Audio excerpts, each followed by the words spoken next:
For the last 4 years, I have resided in Suite 317 of the Metropole Hotel. Why? My house was burned down. Occupation. It's not the business of gentlemen to have occupations. Then what good are you to Russia? You do not seem to appreciate the gravity of your position. No, I fear I understand it perfectly. You left Russia for Paris in the spring of 1914.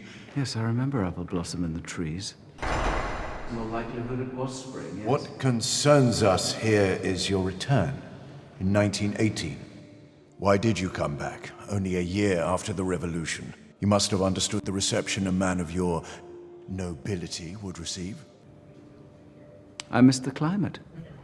And that is a clip from A Gentleman in Moscow. I'm delighted to say I've been joined by that very gentleman, although he's not in Moscow, I suspect. Ewan McGregor, hello, how are you, sir? I'm very good. How are you doing? Yes, and very fine. Where are we speaking to you? It looks like you're in the corner of a very cosy hotel room, I think. Yes, that's exactly where I am, in Midtown New York. We're doing the press junket for A Gentleman in Moscow, so been in New York for a couple of days. You look far more recognisable than you do as the gentleman in Moscow. Introduce us to this new series that you're doing, Ewan. Yeah, it was Amor Towles wrote an amazing novel in 2016. It was published, called A Gentleman in Moscow, and it's the story. It's set in the backdrop of post-revolutionary Russia, and it starts in 1921, and so it's 3-4 years after the revolution, and communism is taking hold of Russia.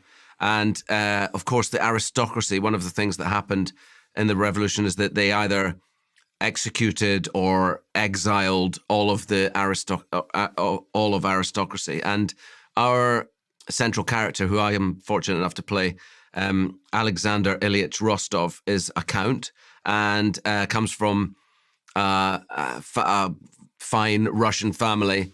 And of course, he's brought up, and our piece starts with his sort of tribunal hearing. And he would be probably put up against the wall and executed, other than the fact that he wrote, or that he's believed to have written, a somewhat communistic poem in his youth.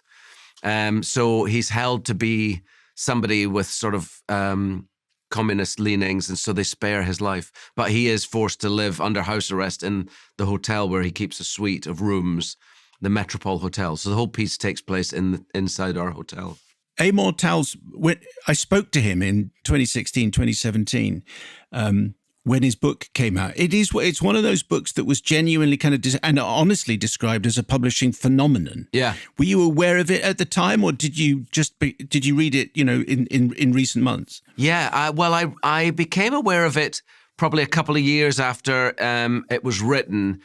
It was talked about as something that might be being adapted for the screen one way or another, and then it came to me through I spoke with a British executive producer, Tom Harper, who I spoke at great lengths about the piece, and I became intrigued about it. Then I was sent a very early draft of episode 1, maybe episode 2, I can't remember, but then I met our writer Ben Vanstone, and I really clicked with him, and I desperately wanted to play the part. And then I started reading the novel. So I had this sort of luxury of reading the novel, knowing I was going to get a chance to play him. So every detail of the book and his character I soaked up, and I read the book so slowly because I was enjoying it so much. I never wanted it to end, I think it's a good mark of a great piece of literature if you're slow reading it in the second half, Why would an aristocrat return to revolutionary Russia?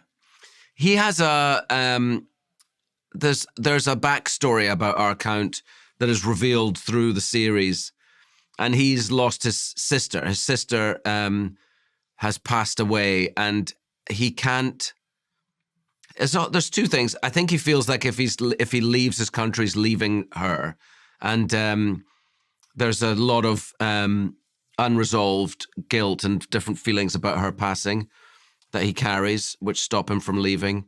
And also he feels that it's his country and that he is one of Russia's people, and he doesn't want to feel like he has to be in exile. He wants to live there. Sort of digs his feet in, if you like. It digs his heels in a bit, I guess.